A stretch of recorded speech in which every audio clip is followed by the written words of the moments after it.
Not the best day at all for the stock market today, guys. But the beautiful thing is you can make money on the upswings and the downswings. Even on days where the NASDAQ went down 1.8%, Russell down 0.8%, the S&P down over 1%, and days when the Dow went down 0.4%. You can make money in all types of markets, guys, and I'm going to break down what I did today, and we're going to also go over stocks I'm looking at, how the markets did in general. So sit back, relax, hit that like button, make sure to subscribe, and if you guys want some free money, don't forget the Webull link and the Moomoo link. Those are linked down below. You're going to have a shot at a bunch of free stocks, and just know, guys, all those links help out the channel. I appreciate you all as always. So now let's just dive into the video and let's talk. So again, markets did not do well at all today. And don't even get me started on the metals, guys. Oh my God, the metals today were a disaster. Gold down almost 3%. Let's actually start the video off here because I didn't break these charts down last video. So gold went down 2.75% today on the dot. And to be honest, I mean, it looks like the trend is still holding, the uptrend that is. And, this was a much needed pullback by the looks of it. Gold almost got, and that's the crazy thing, it almost got the 2,000 an ounce, not a month ago, not 2 weeks ago, literally yesterday or the day before. I mean, almost 2,000 an ounce, and now we're down a whole $100 an ounce, guys, which that's big. That's a massive move in just 2 days for gold. We're talking over 5%. And again, with that being said, even though, it's collapsing for sure, the trend is still holding. So let's see what ends up happening right here. Potentially, this could be a dip buy on something, at least in my opinion, like GLD, which you guys know GLD, or maybe you don't know. I'll tell you right now, GLD tracks the price of gold, essentially. That's what it is. Same with, SLV, but SLV tracks the price of silver. Silver today got bludgeoned. It was down over 5%, and we can see here SLV is pretty much in free fall. So I'm not going to try and catch a falling knife here with SLV or GLD, but I'm going to be watching them next week for sure to see if they stabilize, maybe start to reverse. And going to silver, guys, it's taking a beating. It is not looking good. And the fact that now, we failed to break out of the mid-20s again for like the 100th time, that's a sign that here on the 3-year chart, if I clear this set and get the drawing, or rather the channel tool out, you can see the downwards channel is continuing. That's not the best sign for silver. That's why I was pounding the table and telling you guys it's got to break mid-20s, and it just didn't break the mid-20s yet. So that's a bit alarming, at least, in the short term, in my opinion. Sure, if you're a long-term, silver bull, you love this. You're going to buy more silver. But if you wanted to trade the breakout, well, it's not looking like you're going to get that opportunity anytime soon, at least as of now, guys. So going back to SPY, let's pull SPY up, and we'll talk about my trade here today. SPY was at, what was it, 412 at the close, and went down over 1% on the day. And you guys are going to notice it pretty much held flat right at the pre-market lows. Pre-market lows were about 411 on SPY. Then we had that midday pop. Then we had that head and shoulders intraday. You guys see that here.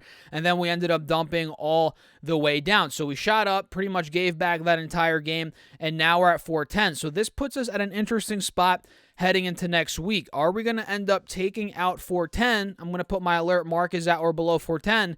Or are we going to hold here and maybe start to pop back to 415? That's the million-dollar question, guys, because if we pull the 4-hour chart up, you guys can see 410 was the high from December. We peaked there multiple times.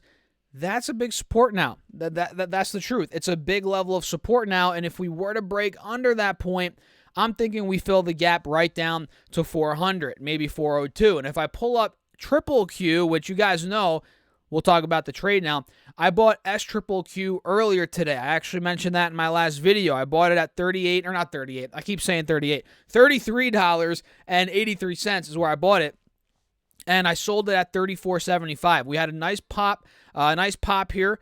Let me show you on the intraday. I'll pull it up. We had a nice pop right around this point, and I was filming my video somewhere in here. We had a nice pop to about, what was it? Actually, no, this was the pop to almost, to 35. So I had my limit order right at 34.75 right here. And the reason for that is, now let me pull up triple Q, because we had a descending triangle on triple Q on the intraday, and you guys can see this is literally the triangle I drew out when I was looking for my exit, right?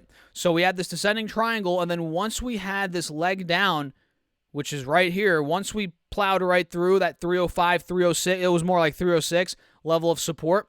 Once we dumped under that, I sold. You see this candle right here, this big red candle, I'll zoom in on it. This is where I sold.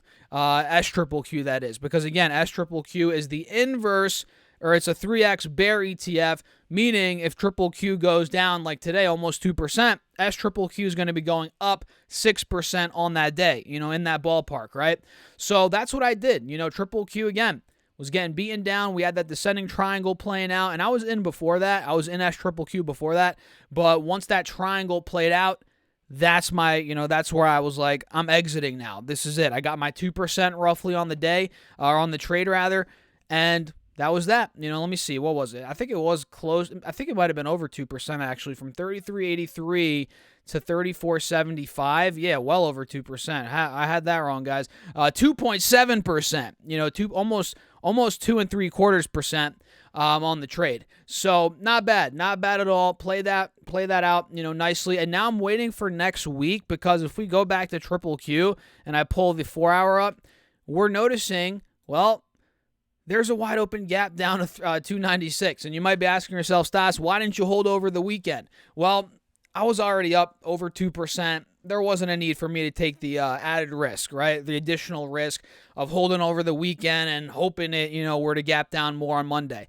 So I locked the profit in. But if this does show any signs of a break to the downside on Monday, let's say we start, and mind you, QQQ here has held right around 305 the past 2 days. Keep that in mind. If we show any signs of a gap under 305 on Monday on QQQ, I'm going to probably hop in SQQQ again, maybe ride this thing, ride that up as QQQ could fill the gap down at that point to anywhere from 293, 295, 297. There could be more downside. There could be around upwards of 3% more downside, which could yield anywhere from 8, 9, 10% on SQQQ, right? And of course, guys, I might make it sound easy, simple here on the videos. I'm not trying to I'm trying to make it understandable, but I'm not trying to make it seem easy. It's not easy, so I don't want you to go out there and just blindly trade this and pray and swing for the fences.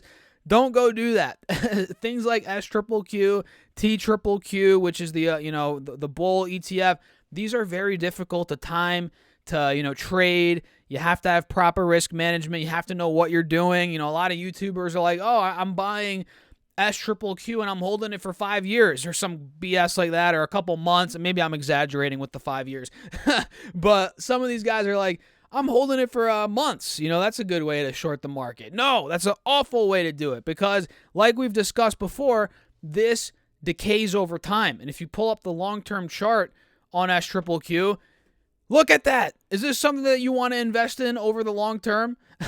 Look at this, and look at the other ones. I mean, this decays over time, and there's a lot that goes into that. We're not going to get into that in this video, but all you need to know is it is not meant for a long-term investment. But if you want to trade it in the short term, like I've said on the channel, please do it at your own risk.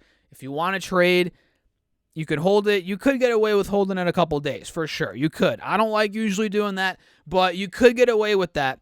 But it's really meant for day trading. Let's be real. It's really meant for day trading and really short-term trading. Really short-term trading. If you're holding it for months, it's not going to work out unless you get really lucky. Sure, there's been times where, let's say, if we cherry pick here, if you bought in August and you held for 2 months, yes, you would have made a lot of money.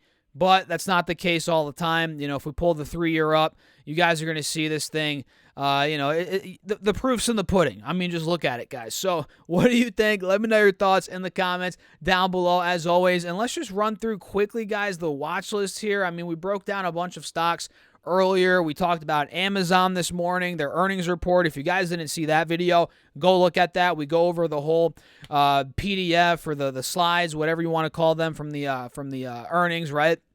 Go check that out on Amazon, which actually was the most read stock on the watch list today. My goodness, guys. Amazon down 8.4%.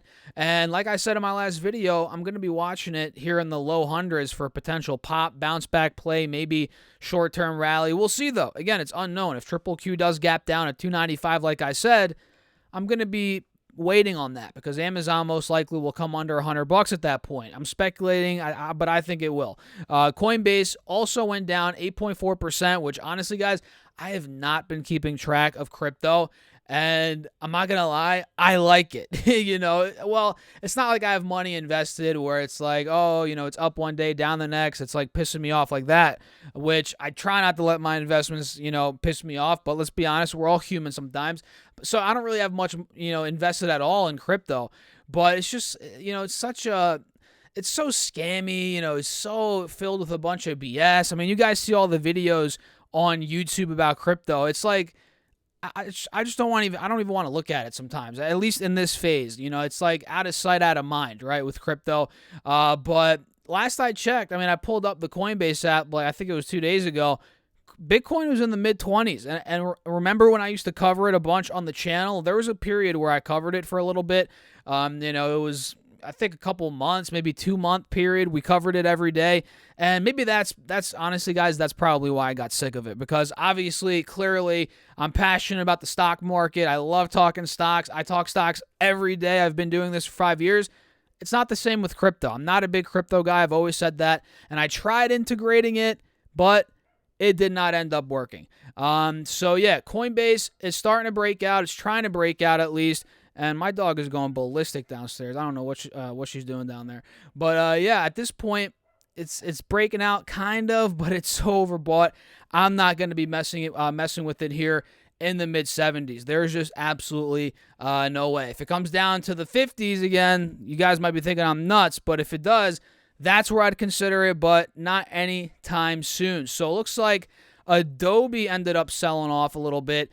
Down 3.3 on the day. It looks like we're getting right by the moving averages. This is one that got way too hot, and now it's cooling off. It's coming back to these moving averages anywhere from 365, 370. That's where we could potentially find support. But quite honestly, if I'm looking at this as a trade, I would like it way more in the mid 300s. If this were to come down to, let's say, the 180 SMA, right by the highs here from mid-November all throughout mid-January, so a good 2-month stretch. We had a high there at 350, then we broke out. We had the ascending triangle that I actually called out on the channel, and that played out.